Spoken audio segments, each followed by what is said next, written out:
Oh yeah. Dover's sherbet was most delicious, but the latter part was very salty. Is it this? Objection! To be honest, I think I forgot about that. I mean, I was thinking I should present maybe the pictures of the sherbet sculptures. I don't know if that would work too or not. I was thinking I'd present that, but I'm like, I don't know if this really works as saying his things were tasty. I actually forgot about Delicious' testimony until just now, I guess. I was like, wait a second, don't I have? But yeah, if I'd realized that sooner, I probably could have gotten through this quicker. Oh well. You see that Mr. Gustavi and Mr. Dover did not cooperate during the finals? That's strange. Delicious testified that Dover's sherbet was most delicious. Being a novice chef, I doubt he could have done all that by himself. Perhaps the two of them cooperated during the finals as well? Defense attorney, how many times do I have to tell you? Delicious scorned subjective opinion cannot be admitted as evidence. Fair enough. If you're not relying on her testimony, then that's fine. Wink, wink, nudge, nudge. Future judge bitch, Courtney. There's still a chance that a novice chef could make something tasty.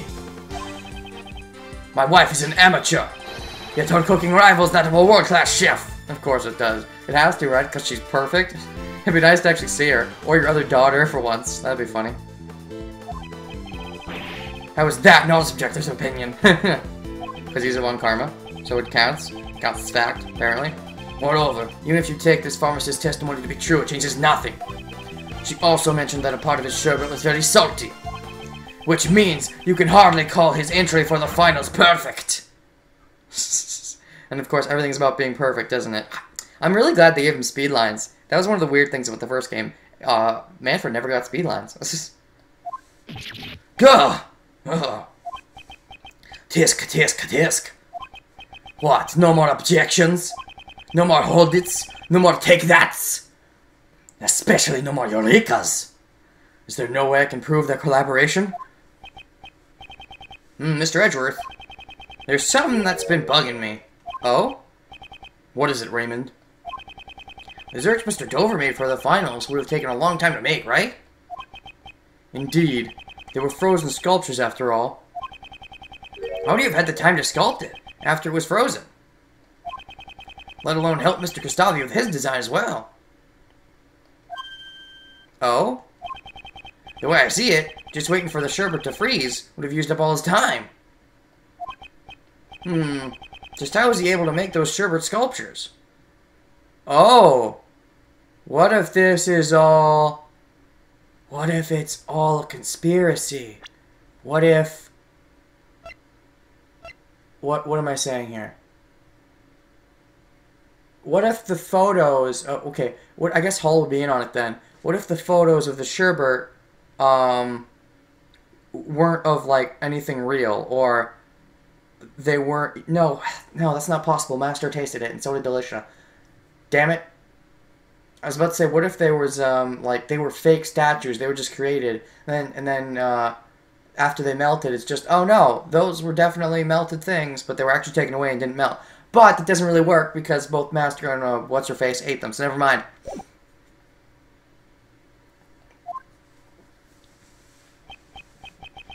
Raymond, you may have a promising future after all. Look at him get all shiny. Oh, please don't. Oh my god, no, you ruined the moment, Ray. You ruined it. I have noticed one more possibility. Thanks to you. Thankfully, I'm not looking in your direction. Otherwise, I would have noticed you eating the paper, and it would have really killed my appetite. That's right. Mr. Dover's sherbet needed time to freeze properly. And the contestant's time limit would not have been enough. Must have been Mr. Dover used to make his sherbet, then the time limit was... it was prepared in advance. It was frozen on that day. They weren't desserts. Weren't desserts is something I came up with, but both Master and Delicia had them, so that doesn't work. It was frozen on that day. I think it has to be prepared in advance. If the sherbet was prepared in advance, all he'd need to do was sculpt it. Oh? I suppose that's true. I guess if Gustavia had helped prepare it for him earlier, if they were still cooperating like that. You! Just what are you mumbling about? Please excuse me. I finally realized. Your earlier view was correct. Huh? But Mr. Edgeworth? Oh? About them stopping cooperation? What are you doing? Oh? So you're finally admitting defeat? Not quite. Just changing my path. No, all I'm admitting is to the truth of one of your statements. Dover and Gustavia's collaboration lasted only until the day before the finals. As exactly as you said, they only cooperated until the day before the finals. The sculptures in Mr. Dover's room were all made out of sherbet. Such an amount would most likely need to be left overnight to freeze, which means Mr. Gustavia prepared Mr. Dover's sherbet in advance the day before. Huh? Huh. That's right. So you realize Gustavia's cooperation ended the day before the finals. Then why did Mr. Dover not help Mr. Gustavia in return? The views of the dead are of no concern to me. That's cold, Karma. That's cold. You aren't going to answer that. I'll need to get in touch with Mr. Gustavia himself. Or was your interrogation not quite as thorough as you claim? You ignorant! You dare mock me? That was not my intention, but I do have a problem with your attitude. What? I want you to give us a clear reason why we can't speak with Mr. Gustavia in person. Huh, a clear reason? Bah! Gustavia and Dover's collaboration has no bearing on this case whatsoever. Now drop it, you pathetic insect! You ingrate! Stop objecting! You claim the collaboration is irrelevant? If Mr. Gustavia and Mr. Dover's relationship had turned sour, that would give motive for murder. It serve as a motive for murder. Yep. You're saying that Gustavia and Dover's collaboration was linked to the motive for the murder? Pathetic. If that were the case, why did he not conceal it? After all, we found out about the collaboration from Gustavia himself. If you really are a lawyer, show us evidence that gives us reason to suspect Gustavia. Do we have a reason? Maybe.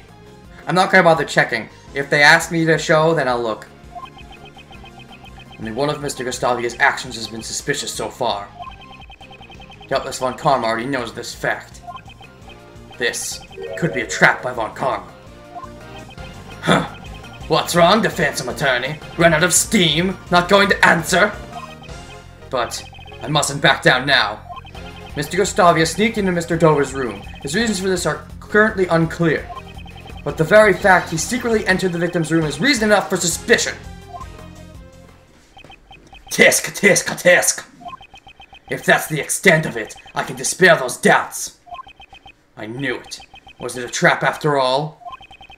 I was intending to save this for the courtroom, but I'll make a special exception. Be honored, pathetic defense attorney. We wouldn't want to prolong the trial with unnecessary information, would we? Take a look at this. Oh? Oh, shoot. This is Parent Care Day?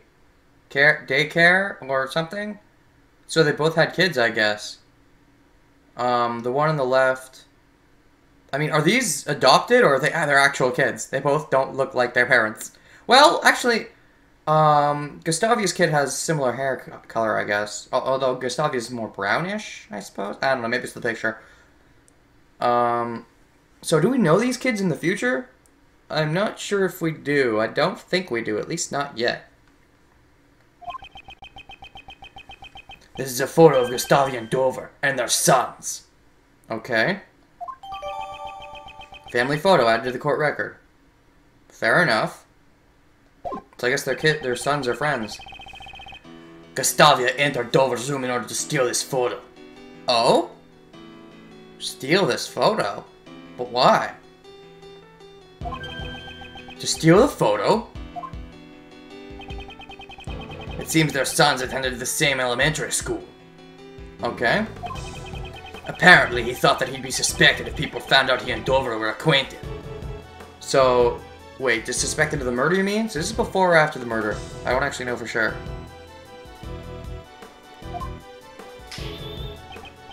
Yes, just like you're doing now. No. There's nothing suspicious about Gustavia's actions. No further room for argument. No! I like to see these sons of theirs. He's still adamant on not letting us meet with Miss Gustavia. I have an investigation to return to. I have no more time to waste on the likes of you. Curse that Von Karma, calling us a waste of time. He's the waste of time. What should we do, Mr. Edgeworth? At this rate, Master Jeff will be... Von Karma is busy? Oh? Maybe he's looking at Gustavia's room. We still haven't seen that, have we? Of course. Why would he be so busy? Both the body and murder weapon have been found, and he already had a suspect. The police should have more than enough evidence to prove Mr. Master's guilt. Maybe they have too much evidence, evidence that points away from him and he's trying to cover it up. If that's the case, why is Von Karma still investigating the crime scene? Maybe it's not the crime scene. Or maybe it is the crime scene, he's tampering with it. Mr. Edgeworth? Is something wrong? It seems I've been overlooking a matter of vital importance. Considering that he already has the evidence he needs to convict Mr. Master, I feel that Von Karma isn't as composed as he should be. Oh? He didn't even tell Detective Bad the full results of the investigation. I will never get over that paper. I really hope you drop that habit in the future. Yeah. Von Karma's a bit on edge at the moment. He still hasn't received the autopsy report. Or maybe he did, but he didn't like what he saw. So he's getting a new one. A one made to his liking. Day after the incident, the autopsy report still has not arrived. Oh boy, logic bombs. I always love these. Furthermore, something vanished from the crime scene. We still don't know why. Detective Bad, please look at the crime scene carefully one more time. Oh, I guess, I'm guessing Von Karma took it out because it was bad for his case. Bloodstain that should have remained at the crime scene has disappeared. Mix of blood was not found in Mr. Master's room.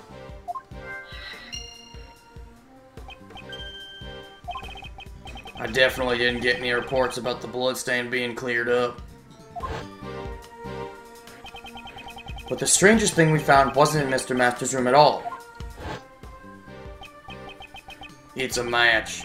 The blood in the fountain is Dover's. Are we saying this is the real crime scene? Is that it? I suppose. I mean, what does that prove, though? I mean, we knew the body was found in the chest, but we knew he wouldn't have been killed in the chest, or at least it would have been unlikely. Does does the murder happening in the fountain prove anything? I don't think so, unless it wasn't found in the fountain, unless the fountain's water links to another one of the rooms, like maybe the blood links to like Gustavia's room or something. Maybe that's it. I guess? Or, wait, no, that wouldn't even really still make any sense. Unless maybe the blood... Maybe the blood that was in the chocolate... Is it possible it wasn't really Dover's? Maybe it was somebody else's blood? I suppose that's... Maybe it's like Gustavia's blood, and they're like, shit, they had a fight! That means he's the killer, fuck!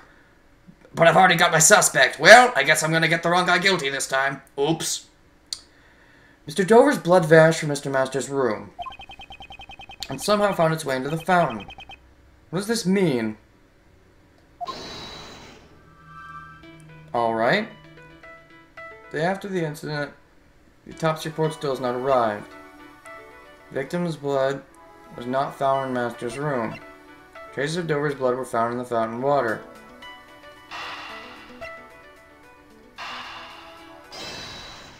Okay.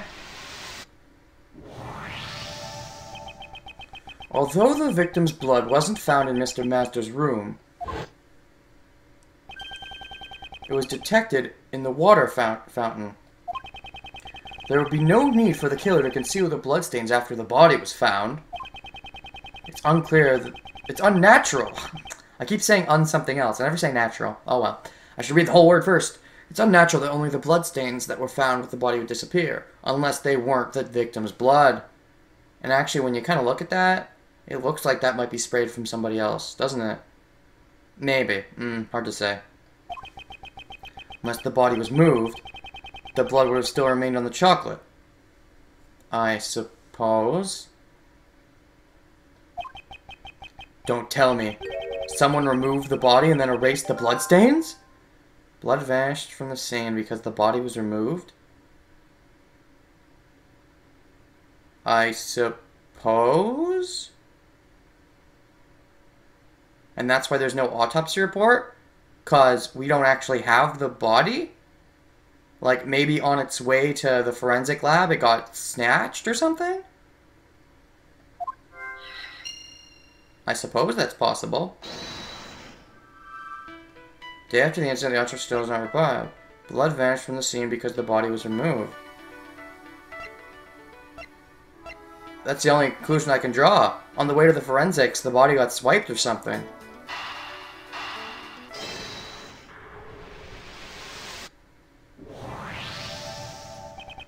It's possible that the body was removed from the crime scene, and the autopsy report still has not arrived. Although we have a murder weapon and a suspect, we don't know much about the body. We only got an outline after all. We still haven't seen the body. Hell, for all we know, Dover isn't dead. I've been investigating under the assumption that the body had been discovered. Yeah, but for all we know, Dover isn't even dead. All we have is the picture Hall took. If Hall is evil, I keep saying this over and over. There's reason to suspect her, though. If she is, then maybe, like, she framed Dover's death or something. Like, Dover isn't actually dead or whatever. You know, they just got some blood or something, fake blood or, I don't know. And then they removed the chocolate piece because they didn't want them finding out or whatever. And now Dover is actually, I don't know, maybe Dover is taking Gustavia's place? And Gustavia is dead? Maybe? Is that possible? Maybe? I don't know. Either way, if that's the case, Hall would have to be in on it, but I don't know. Perhaps this assumption was wrong from the very beginning. Why didn't Von Karma give Detective Bad the autopsy report? To understand that, yes, I must turn my logic around. My thinking shouldn't be, why is Von Karma hiding information about the body? But rather, what if Von Karma doesn't even have the information to begin with? What happens if I think of it like that? It's possible that the body wasn't removed by the police for an autopsy. It was moved and hidden by the real killer. Mr. Edgeworth! I've heard many dark rumors surrounding Von Karma. He's a prosecutor who forges evidence, fabricates testimonies, and makes backroom deals. Yeah, I've heard that too. But what does that have to do with this? I try to avoid judging others based on rumors. And I didn't let those rumors influence my opinion on Von Karma until today. It seems he is a man who would distort the truth. Oh? Distort the truth? Oh, I see, so maybe the body wasn't swiped on its way to the forensics, it was just swiped before it was found, and he wanted us to believe that the body was found. I guess. Because maybe when he found the body, maybe the way of murdering, like the murder method, doesn't match up with his theory, I suppose. So, wait, no. No, but that's okay, no, I thought we're assuming right now that Von Karma doesn't even know where the body is. And he's just hiding the fact that it's missing. But he isn't the one hiding it. He could still be the one hiding it, but I think for now we're assuming he's not the one hiding it, I think. Anyways. Distort the truth, you don't mean forgery! I do. I can't allow him to get away with this.